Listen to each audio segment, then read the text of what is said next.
Hello, Bill. Good morning. Good morning. Good morning, Bill. Morning. And Dan. And here we For are. the moment. Yes, okay. Yes, Anne has free membership because she actually lives in this house, you see. So That's okay. That's fine. yeah, you know. Nobody's complaining. We're delighted to see you, Anne. My role is to go and make the coffee, you see. I've got Lynn lurking in the background somewhere, I think, as well. I don't think she's not paying attention. Dare say it, especially with the guest here. Women are the rightful role. I'm going to get fired now, am I? Well, you're definitely going to Get fired. We're happy to be adaptable, I'm sure. Yeah, I get sent to a small room in the corner, so I don't disturb my wife. I don't. Maybe the rest of you have a different relationship from me. I better say nothing. Good morning, everyone. I don't know whether you said good morning. My audio was off, so I never heard a greeting.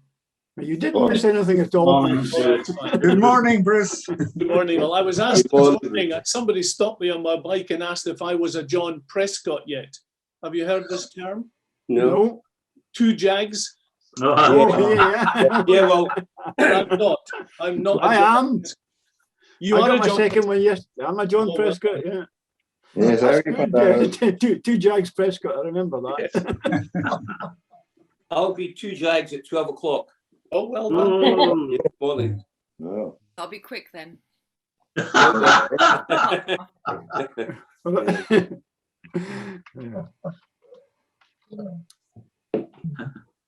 Anyway, Where have you go for that, George? Where have you to go for that, George? Sorry? Where have you to go for your second Jag? Just the health centre. It came out the blue, it just got better, so they must be looking for older guys in the town that maybe yeah, need they're looking for all us oldies. Yeah. No, they look very hard. Thank you for that, Neil. Pity the weather, the sun's going to stop the weekend after we get the chance to meet up with family elsewhere, but forecast's not very good for Saturday and Sunday. We're looking forward to giving our Christmas presents to Sarah because we haven't seen them since before Christmas. Might be me. Oh my God. Yeah. It's not warming up though next week. It's getting warmer, isn't it? I think so, yeah. Warmer and wetter. Yeah, well. What is it? The thing that there's no such thing as bad weather. There's just inappropriate clothing. So just wear That's more true. clothes. I think. Mind you, the person who said that was Norwegian. They've got a lot to answer for when it comes to weather. Am I being cynical, or a few weeks before an election, Nicola Sturgeon relaxing the rules a little? Is that my cynical? Well, Very cynical. somebody accused her of that yesterday, and she was very, very defensive. She said she was doing what she thought was the right thing. It's for the benefit of the 16-year-olds who want to vote and haven't had a jag yet. I think that's very tough. The time she gets the lowest score. Yes.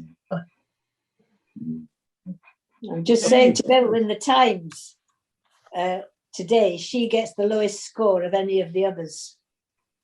Really? Yeah. What was that like? Oh, yeah. That's the Times for you, I suppose. I don't think any of them came over all that strongly, to be honest. I didn't think even she's always been my favourite. I thought it Didn't worked even a lot see better it. than the BBC one I anyway. watched it. Well, talking of timing, they were saying that you can travel anywhere this Friday. Yeah. I was at an eye clinic yesterday. I'm going to get cataracts done on my eyes. Yeah. And she says, right, we'll just test your eyes. If you just look at the chart, I said, what chart? I'm bleeding when I didn't realise. So she says, I don't think you would pass the drive-in. And I went, right, okay. Well, I had to let that slip to my wife, who now's got me on house quarantine. Status quo, that's it. So They won't even let me go on my bike. Yeah. So is that going to be programmed new in the near future? your cataracts? Well, hopefully within the next 3 or 4 weeks, Okay. they'll be able to do it. So here's hoping. Because you've got to find your way to the bar as well, you know, once you've got your cataract. Okay, guys. Anyway, that's us. Just about 10 o'clock. I don't know who's doing the introductions here today. We haven't got a Tony, have we? I can't yeah. there he is. Tony's There's there. Tony. Sitting here, Sorry, Tony. I'm listening to all this useless banter. I'm Well, gonna it's mute interesting, very interesting. But I'm gonna Shona, mute I'm going to everybody. tell you, I'm going to speak to Shona for a moment, just about my schooling. I don't know exactly what you're going to say today, but I remember my primary school where we had just disposed of the slates with chalk because there was no paper books for a short period. And we ended up, it was when you got your short books, you dare make a mistake. And of course, guess what we're using? Not just pencils, but ink. They get graduated onto ink. Now, can you imagine when you've got one of these open nibs and you're bringing it across your page with ink on it? So your books are splattered with ink blobs. That well. And another incident, and again, it goes back. My father had brought back a coconut from his when he was on home leave, and I took this into the school, and I had to show this coconut, which had been opened, of course, to all the classes, so they knew what a coconut looked like. That's one of my memories about schooling, but that's primary school. We shan't go into secondary school. That's a different ballgame altogether. So Shona, anyway, Shona, it's very nice of you, very good of you to turn up today. I'm looking forward to what you're going to say. I thought my education was passed long ago. However, the new enlightenment is today, this morning. So Shona, proceed as you like. Thank you very much for inviting me to talk to you. I'm excited to give you this talk because I'm passionate about home education, and I'd love to share with you just how wonderful it is. I've titled the talk Unqualified to Teach, an introduction to home education. So we're not going to be able to cover everything, but first of all, I'll give you a wee bit about who I am and about the family as well. So I went to 6 different primary schools myself in 4 different countries. And when we finally settled down, I managed to go to just 1 high school and 1 university. The high school was in Tasmania, Australia. The university was in Edinburgh. And I got an MA Hons in French and German, and then a PGCE to teach French and German in secondary schools. And my employment has been just as diverse. I've been a fish and chips shop assistant, a nanny, a support worker for adults with learning disabilities, a modern languages teacher, a bookkeeper, a church administrator. I've been a missionary, I've been a cleaner at a luxury spa, a languages tutor, a property manager, a freelance employment consultant, and I'm sure a number of other things that I've not mentioned. And I feel like that all of that qualifies me to educate my children in the breadth and depth of all the school years. And I decided that, talking about home education obviously is my passion, but at the moment, it's in the forefront of people's minds because of the COVID lockdowns. But even before these lockdowns were forcing parents to reluctantly homeschool, the number of children who are being home educated was actually on the increase. And yet, in those cases where people were freely entering into home education, the main educator is typically unqualified to teach. So obviously, I'm qualified to teach, but I would point out that that's teach in a secondary school, in a classroom setting with 20 or 30 kids, where it's not just imparting information, it's all sorts of behavior management, and where you're not going to know the individuals very well. And so I'm just kind of here to to let you know, to encourage you to perhaps, I don't know, help you inspire your families or people you meet, that it is possible to prepare children for work and adulthood, even if you're actually not a professional. So let's take a wee peek into the life of a home educator. Here's my family, and this is obviously near the beginning of our journey. Mac and I have 2 girls. They're 19 months apart, and they're now aged, this one's now 17, and this one's now, well, she's going to be 16 on Friday. They obviously look very different now, but since the talk will be online, we decided that we won't share very recent images just to give them some privacy. You know how it is, I'm sure. When they were approaching school age, we had decisions to make. Our eldest had been in nursery briefly, but after an initial 2 months of being happy to go, she turned around one day and simply said that she wasn't going. She only goes to nurseries on Tuesdays and Thursdays. And so actually that was the beginning of the end of school. So before I get into more of the story, I thought it would be good to actually answer the question of just what is home education. Now, I actually prefer the term home-based education rather than homeschool or home education, although those terms are used interchangeably, because home-based in education indicates that education takes place in more than just the home. It's not just at the kitchen table. And any good education, however it is acquired, is going to prepare a child for adulthood and to be a member in a society. And it should help the child reach their potential at any given age, and hopefully also give them skills needed to continue growing and learning throughout life. Now, there's a phrase that I've used while raising our children, which refers to them as adults in training. For me, it was a reminder that I couldn't expect my children to be adults before their time. Kids will be kids. But also, I shouldn't ignore the fact that they were going to be independent one day. And we were working towards that. And actually, I'm in good company when I think of education in those terms.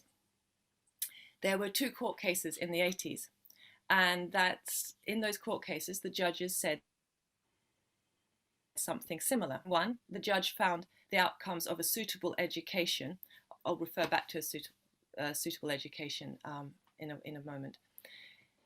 He found the outcomes of a suitable education as one, the children for life in a modern civilized society and to enable them to achieve their full potential. So in the second case, we had Mr. Justice Wolfe, and he said that education is suitable if it primarily equips a child for life within the community of which he is a member, rather than the way of life in the wider country as a whole. And this is the bit I found interesting, as long as it does not foreclose the child's options in later years to adopt some other form of life if he wishes to do so. So they're talking about living as an adult. I imagine that for most home educators, they have the same aim. They're raising children to be adults. It's just that as parents, we have a better perspective on the whole of our children's lives and take responsibility to cover all the aspects which we consider necessary, some of which are going to be out with the domain of schools. And we can also prioritize according to our children's and our families' needs. And, without the burden of 20 to 30 children, we can provide a flexibility and focus that's going to uniquely prepare our children. So our home education can look beyond the meeting governmental standards or providing acceptable exam results. Now, this is not to dismiss the work that schools do. I was, after all, in schools, and I've been inspired by some of the teachers I worked alongside and by the teaching that I observed. But I was also acutely aware that for the children who were doing well, it was often their parents that had made the difference in whether the child reached their potential or not. And too often, the curriculum that was delivered was affected by pupil absences or fire alarms or Monday bank holidays or excellent activities that were being offered in other subjects that took time away from another teacher. And also our goal seemed to be to get pupils through the exams more than providing them with an education. So exams definitely have their place, and it's definitely a good skill to know what the criteria is, and learn towards that criteria, and then work within the criteria. You know, that may well be something that we have to do at work. However, an exam doesn't always show whether a child, or an adult for that matter, is well educated.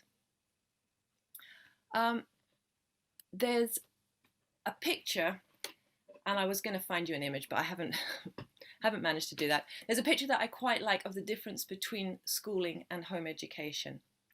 So that's, for me, that's the difference between a cafeteria and a feast. So the cafeteria serves things out in order, in a line, to people who have stood in line, and you can have what is available. And it may be very fine food, and there is perhaps a degree of picking and choosing, but there remains nonetheless a sense of getting what you're given. At a feast, on the other hand, there's an abundance of choice, and the choice could be requested beforehand, and the food is appealing, and the experience is designed to be enjoyable as well as functional. Now, look, such an analogy has got its limitations, and I'm not going to be offended if people take exception to it, but I do find it a helpful and inspiring analogy, and I hope it gives you an idea about the difference that I'm talking about. This little slide I took from a French friend. She posted it on her Facebook page, and if you know French, you'll be able to see what it is.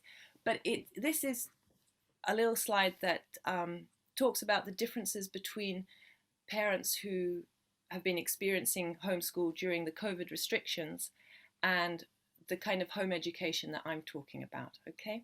And I thought this was a good moment to talk about it. So homeschool during all the restrictions we've been experiencing has been imposed upon the families. There's been no extracurricular activities or social interaction. The children were locked down. They had a rigid timetable in that work had to be completed on a particular day or within a particular week. The parents were continuing to have their jobs and work alongside their children. And basically it was a case of solitude and screens. In a home-based education, it's different. You're choosing to home educate. You've got extracurricular like sporting or cultural or meeting up, just in general. You've got traveling and discovering. You've got an adaptable timetable that can make allowances for children. And it's characterized by enthusiasm and projects.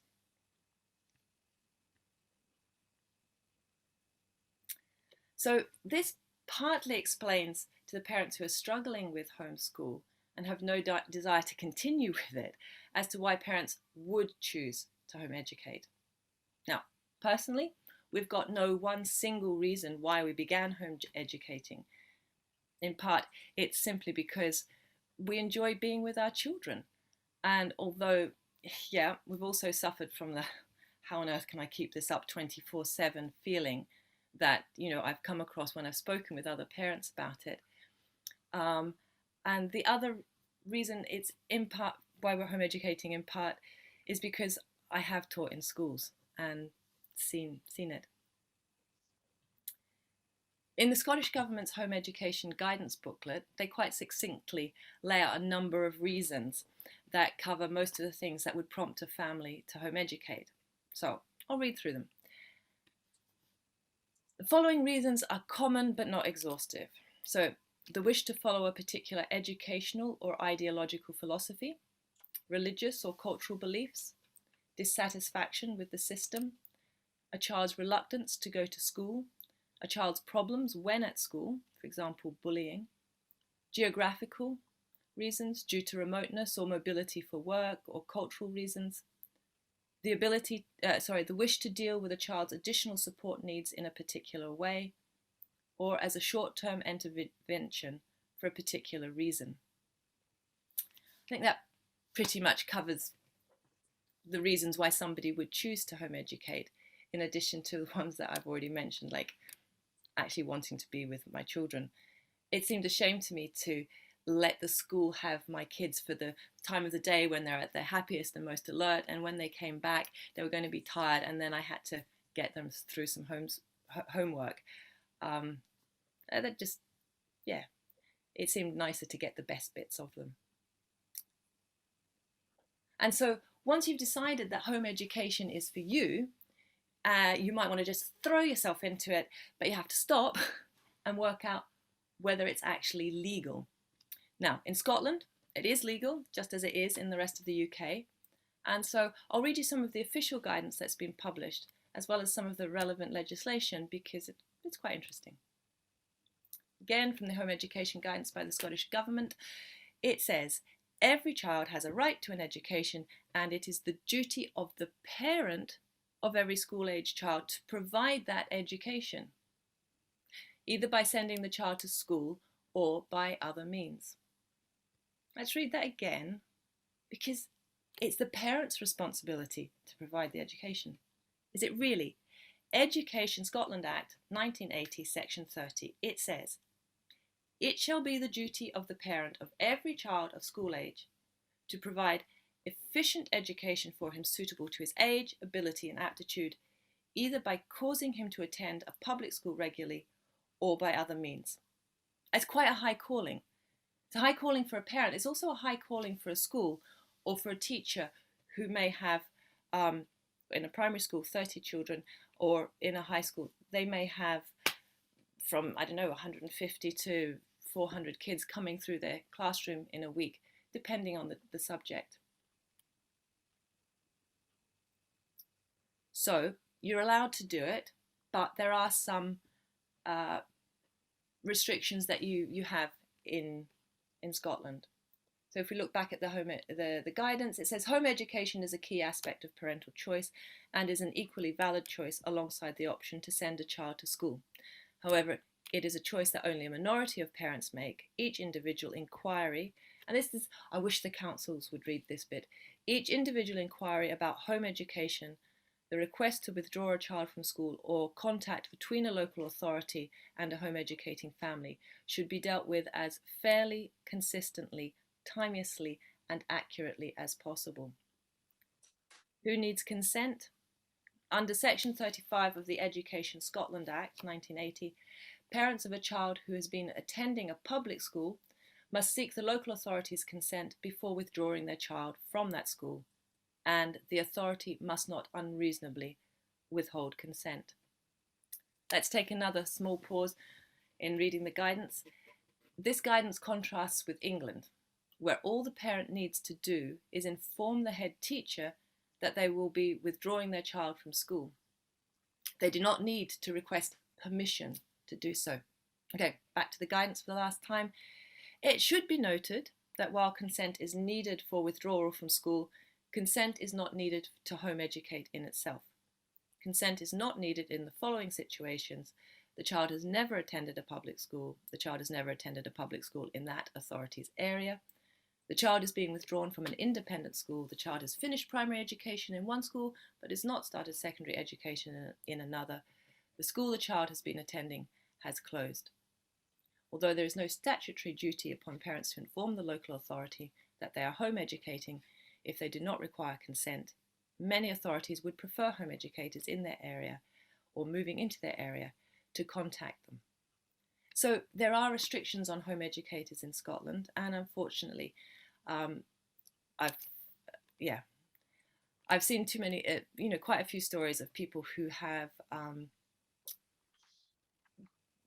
struggled with the council and come across individuals who've not understood the legislation or the regulations, and the families and children have suffered because of that.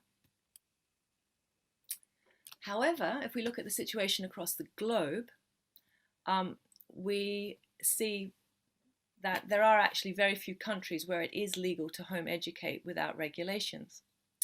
On this map, it's the countries marked in blue that you're looking for. So there aren't too many of them. There's one down here, across here, with there, tiny little one in there, India and Bangladesh. And that's about all I can see on my little bit of the screen. Let's take a closer look at Europe, and we can see that it's a bit of a mixed bag. In Germany, it's outright illegal, for example, and people have sought asylum in the United States in order to home educate. Our experience in France, that's marked yellow, i.e. it's a country where it is legal, but with restrictive regulations. Our experience showed us that yes, the authorities there can be quite overbearing.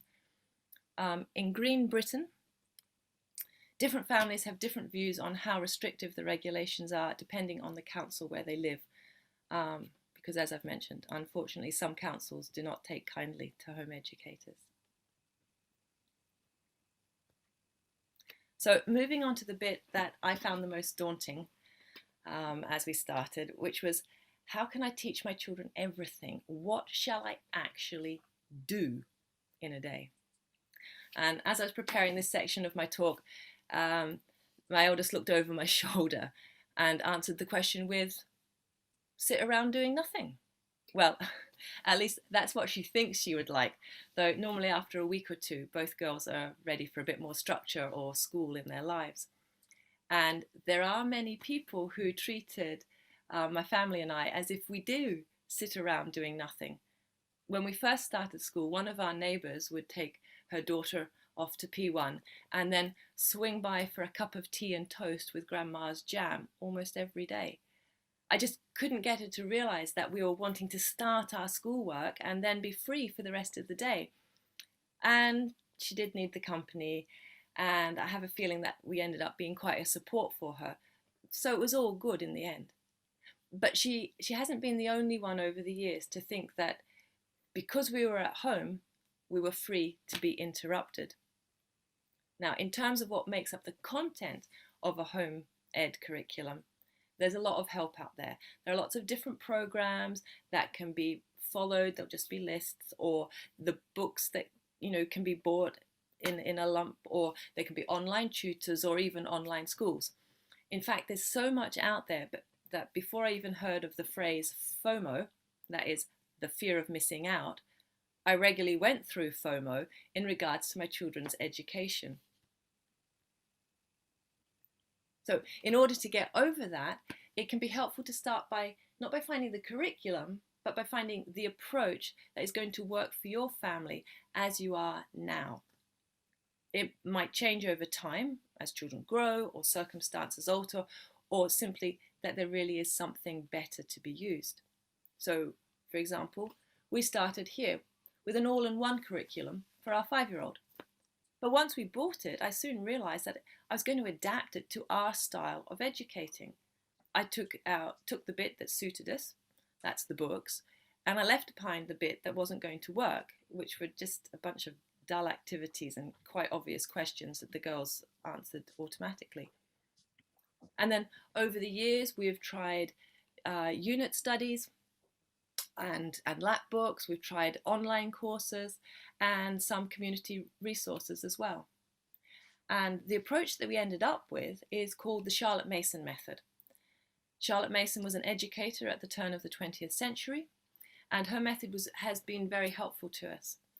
So much so that we increasingly used aspects of her method and regretted not finding the method sooner. We used it until we decided that it was time to start looking at exams, and I still miss it even now.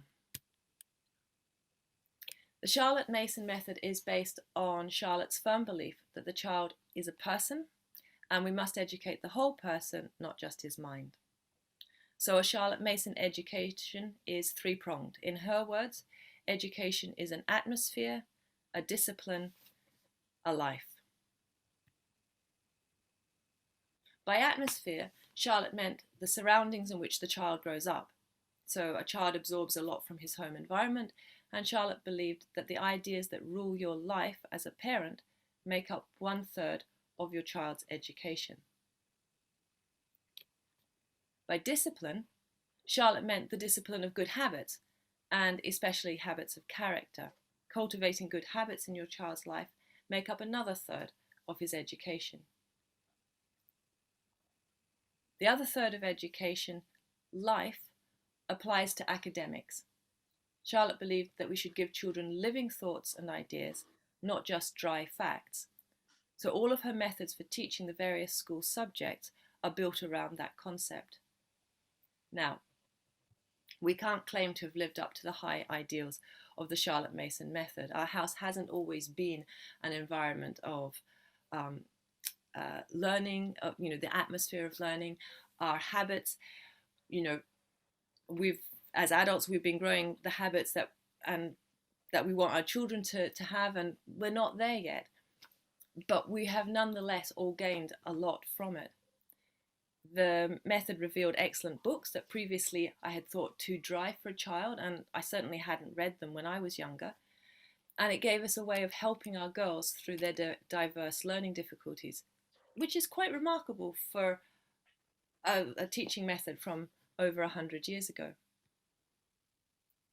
You see, because all the books were actually read aloud by me for the first 4 to 5 years, and then there were a number of books per year after that which were still read by me, it didn't matter that our eldest couldn't read until she was 8.5.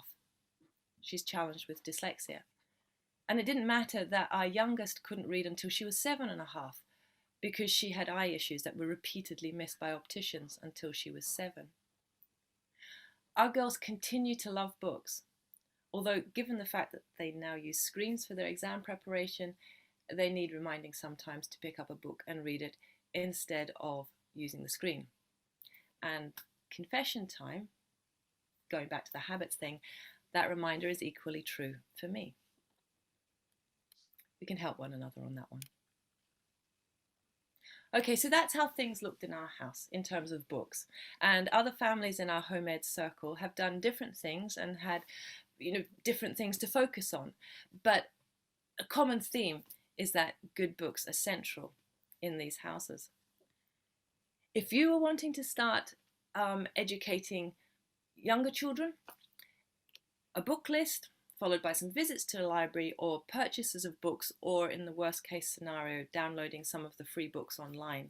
Again, it would go onto a screen. It's not the same as actually holding something. That would be an excellent place to start. And education would continue from there. However, if a child is moving out of a school situation, things are likely to move slower. Indeed, it's recommended that children coming out of school have a period of deschooling, sometimes for up to even 6 months.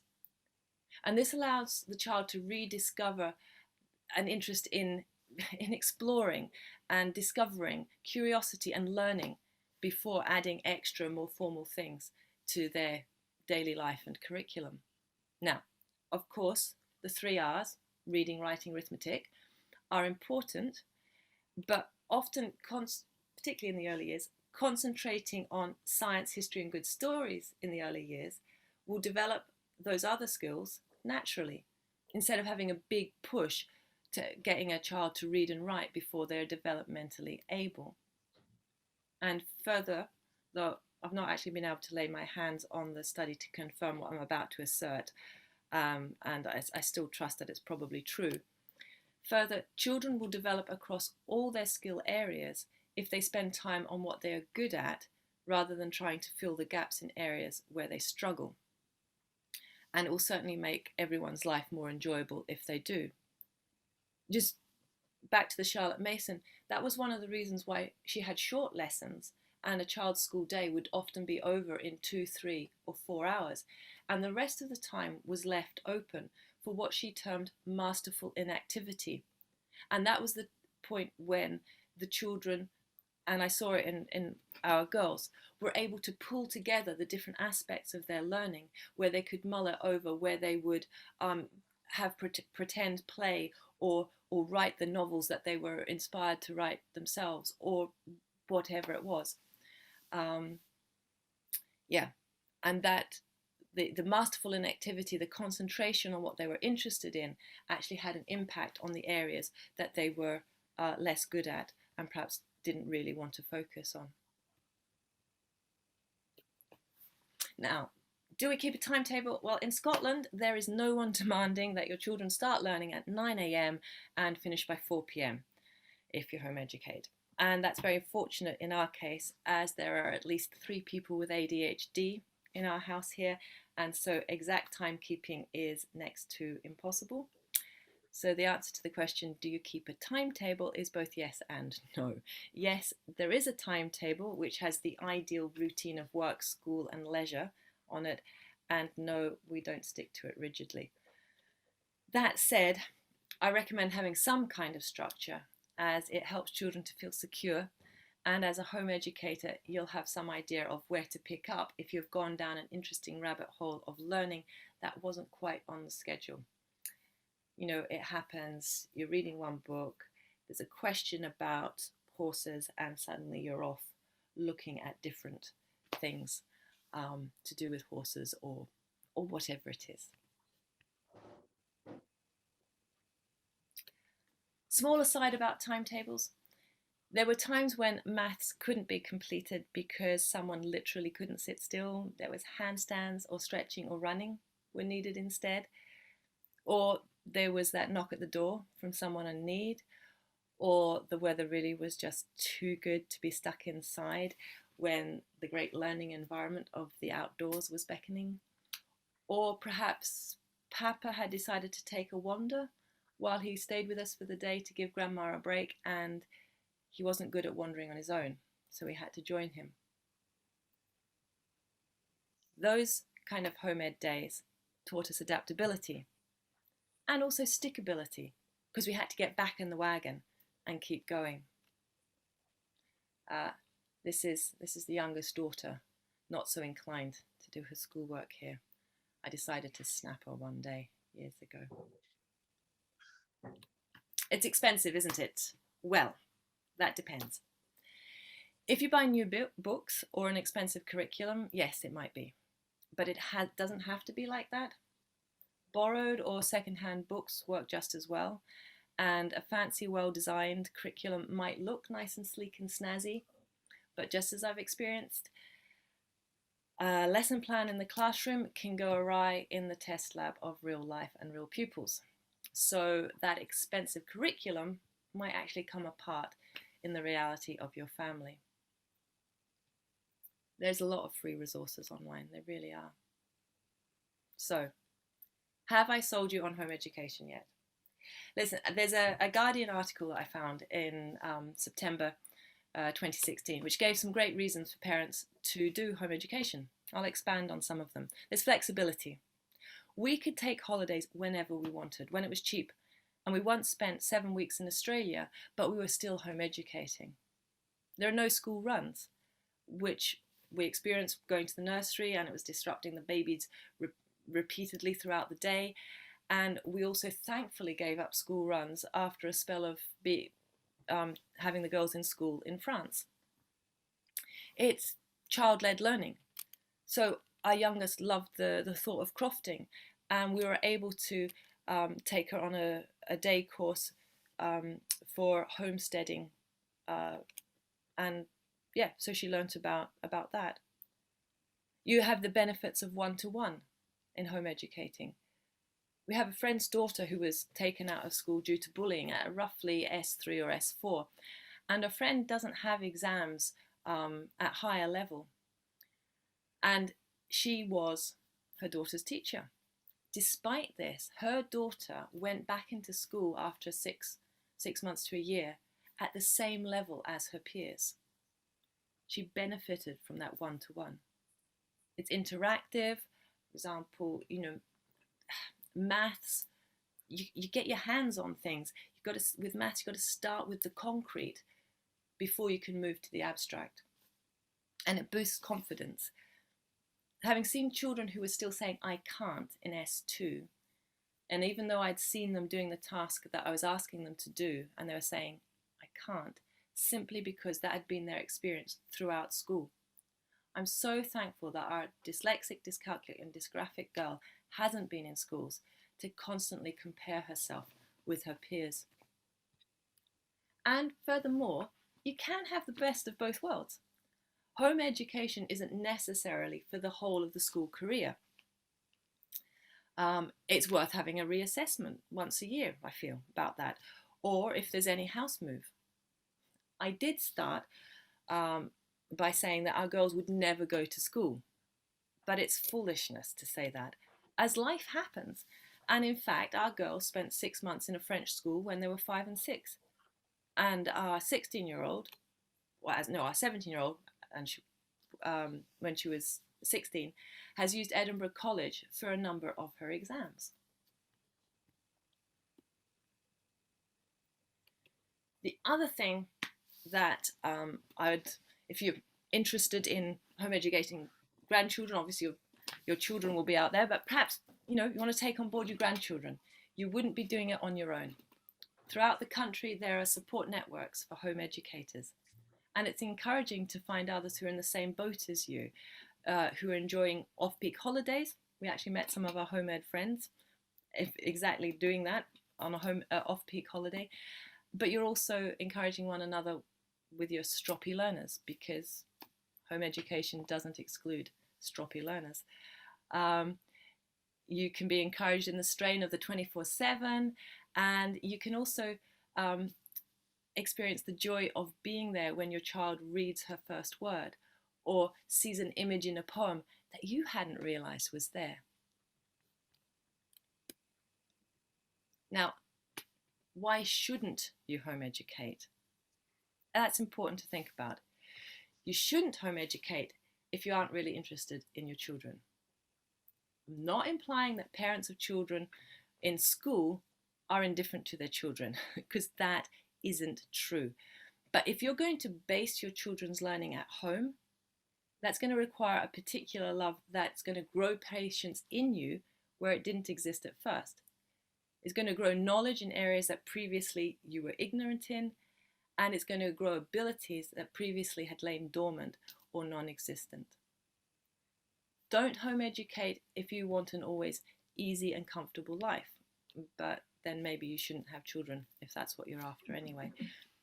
Because there are going to be challenges and struggles to overcome, either in your children, think ADHD, dyslexia, or in yourself, lack of patience. And don't home educate if you think money is going to be the solution to your children's problems.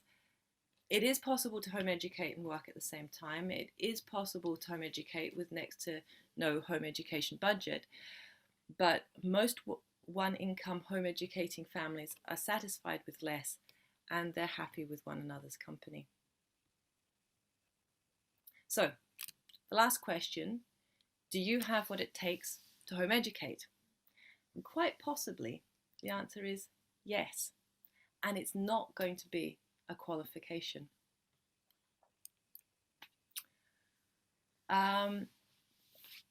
I could rattle on forever. I hope I've left enough time for questions if you're interested.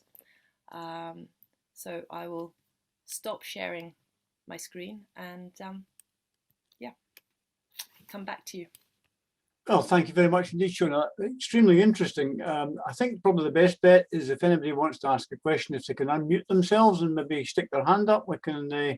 There's Nicholas. So Nick, on you go. Just in the present circumstances, with exams being judged by teacher assessment, which actually I suspect is going to end up being exams, but in these circumstances, how that's locally set exams, not nationally set exams. How are home educators going to be able to cope with that? Basically, I suppose the question is your assessment of how far your daughters have done going to be accepted elsewhere? I had note you said Edinburgh College had helped out in that respect in the past. Yeah. So, absolutely, very good question. No, it doesn't count at all. The education board is not interested in what the parent thinks, even if the parent is qualified. And I'm happy with that because, like I mentioned, exams are about knowing what the criteria is, working towards that criteria, and being assessed within it. So a child can be well educated in an area, but if they're not filling the criteria, they're missing the mark. That's why we personally have outsourced all of it. Youngest daughter passed her English IGCSE last year, not because I was tutoring her, but because she had a tutor who marked her work, gave an assessment. Wallace College then accepted that and verified that the tutor's assessment was accurate, and my daughter got a grade. For the other exams with Edinburgh College, so this is the eldest daughter, she's done distance learning, and then she had to go into the college for the exams. At the moment, she's doing what's called a kind of full-time course. It's actually 3 days a week. She was meant to be in college. She's 17, she doesn't want her mama there all the time teaching her, she was ready to really go out and about. So the main reason she's doing that, however, is because she needs her biology. So this is my dyslexic daughter, exams were never going to be, well, not for her anyway, a exciting thing. That's how Edinburgh College has helped there. She's literally been part of the course. I don't know that Edinburgh College would have accepted or does accept candidates as external candidates. Sometimes a school will. I think Loretta does. I think Merchiston Castle, is it Merchiston Castle does? So those private schools might accept private external candidates, but I don't know yet of a high school, for example, that would. We've got a high school 300 meters away from us. They didn't respond when I asked about flexi schooling for science, for example. They just weren't interested. And Right. it's a shame, Yeah.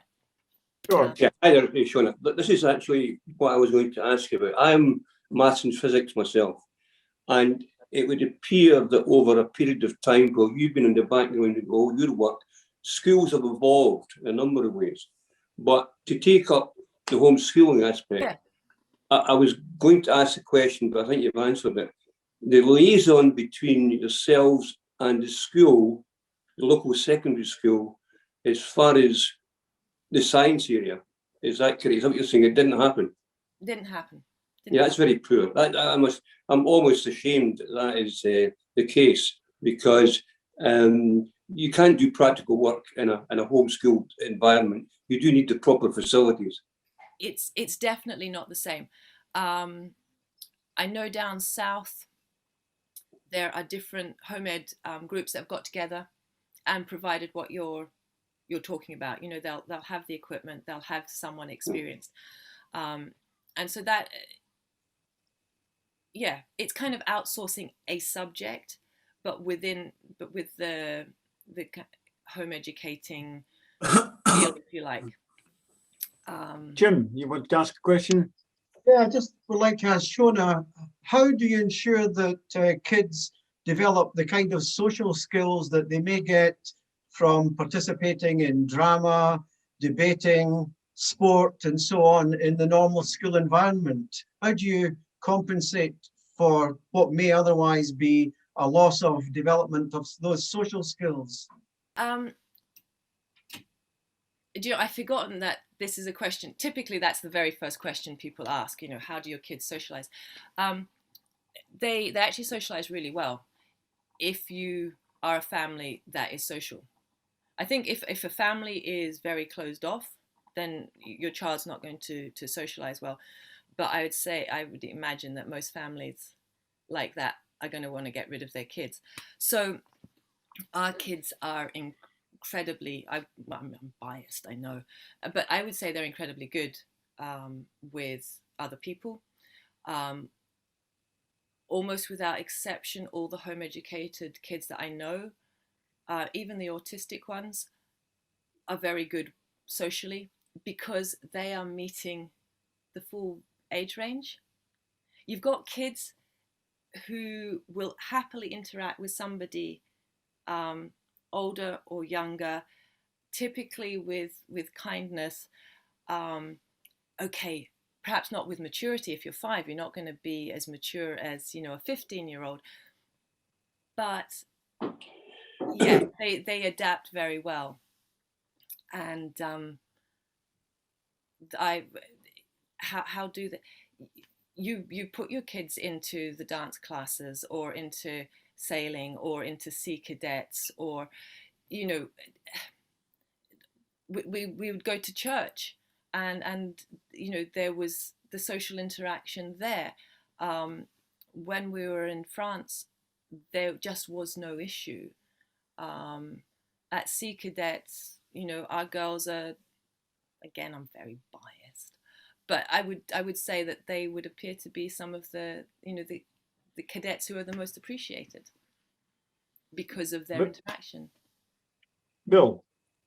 Yeah, Shona, if you're doing home-based education, are you assessed by anyone? Does anyone over the years come and see how they're doing, or could you be just doing nothing for 5 years? Do you know, you could be doing nothing for 5 years, but your kids would drive you absolutely crazy. I promise you. Anybody who has their kids at home and doesn't give them anything to do will be driven demented. And I think actually kids will inevitably begin to learn anyway, because of the curiosity thing. But back to the question specifically, yeah. No, in Scotland, there isn't. We have experienced it in France, and that has actually put me off somebody coming in, assessing, yeah, and doing that kind of assessment. I'll explain why.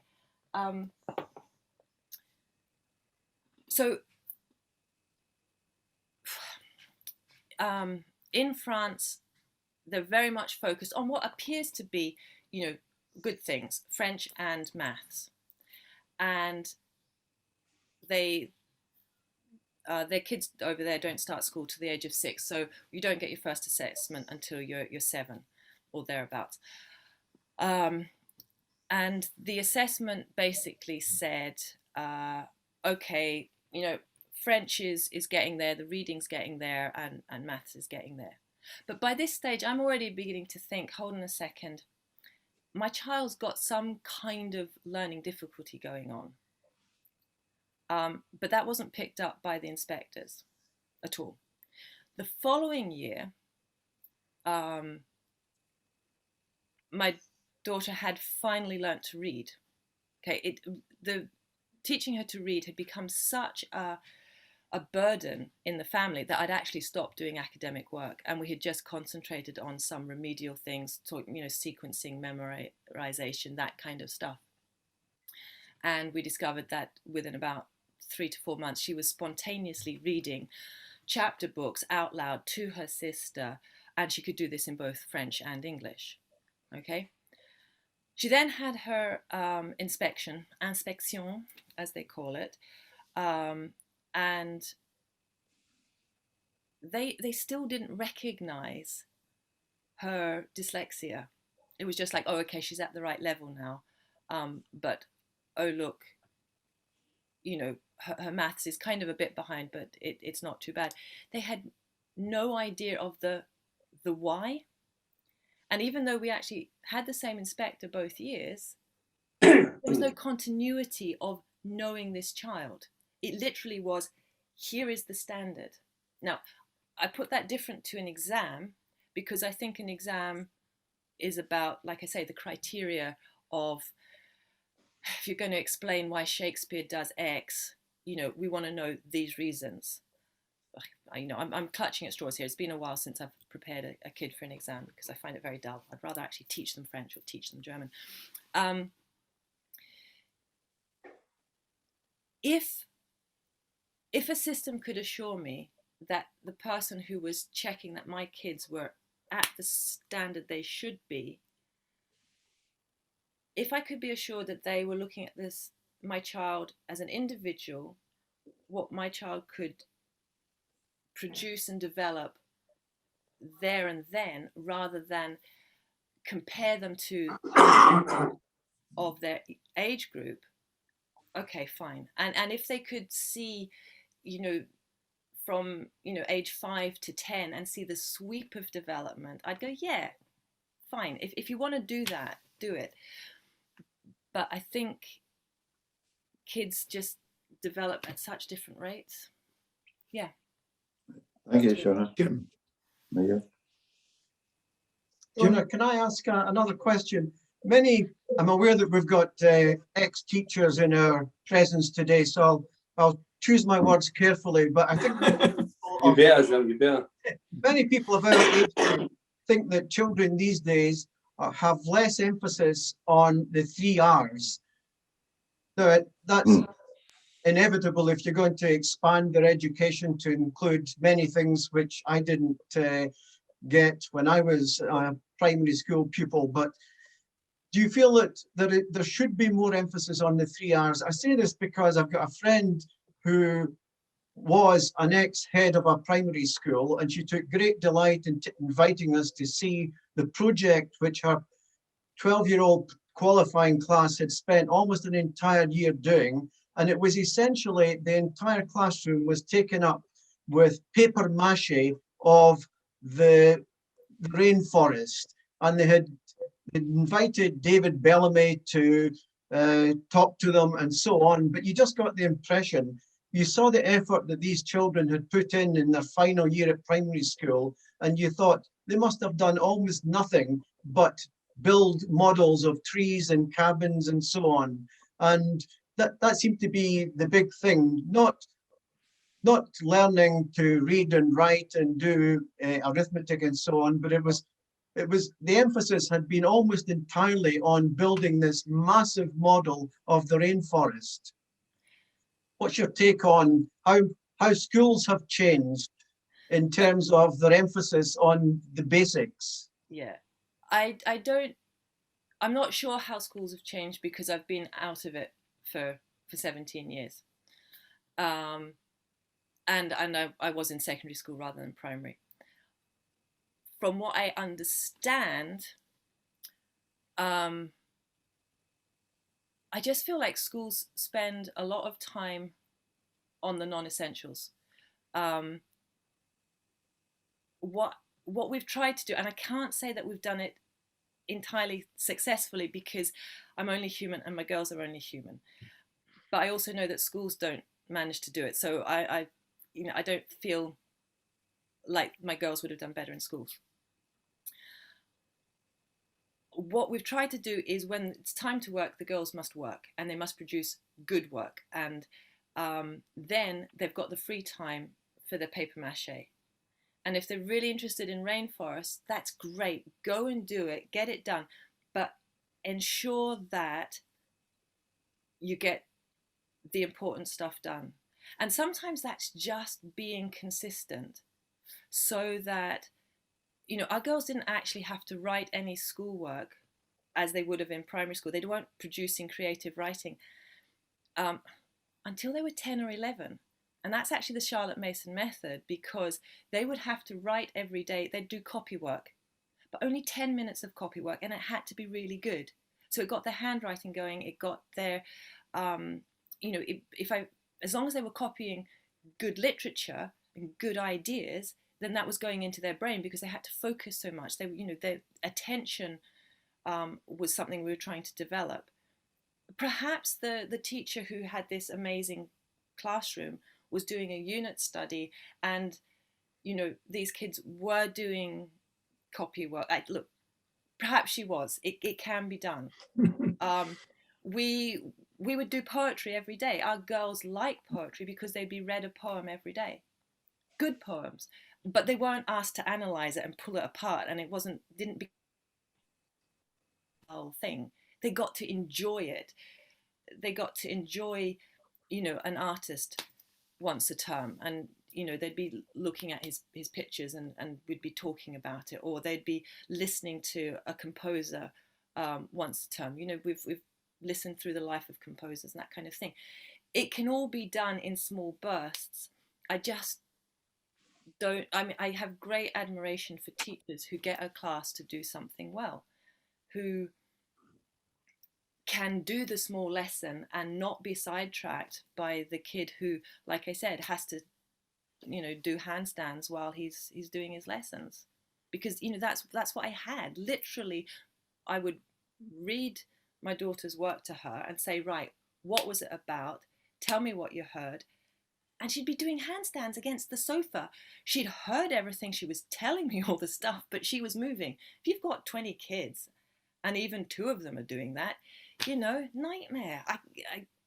I couldn't do it. So. Can I ask a question? Yeah. John, Shona, I'm going to have to leave. I've got a meeting at 11 o'clock. Shona, no offence, I found that fascinating. I disagreed with every single syllable, but I found it absolutely. On that controversial note, I'm a teacher of 40 years standing. I have to go. Thanks very much. Bruce, lovely, thank you. Yeah, okay. I think all of us, Shona, thank you very much for talking to us and for answering all the questions. But I think really it's about time to wrap things up. It's getting on for 11 o'clock. So Neil, do you want to say a few words? Yeah, sure. I was just going to finish very briefly on one question was, where's the conflict between parenting and educating? Is there a conflict there in your role, do you feel? No, because I never felt like I ever taught my kids in the same way that I did in the classroom. Fine. The method we used was, you read, you just tell me back. I wasn't looking for right answers all the time. Sure. We were talking. Wow. Well, thanks very much, Shona. I mean, it's certainly opened my eyes into what the opportunities might be. You know, I think we're all part and parcel of, well, this is how it is. This is where you go to school. This is where you'll advance. And you're quite right in pointing there is an alternative, you know, and probably because, I don't know, for whatever reason, people haven't really explored that avenue, if you like, you know, to suit their circumstances.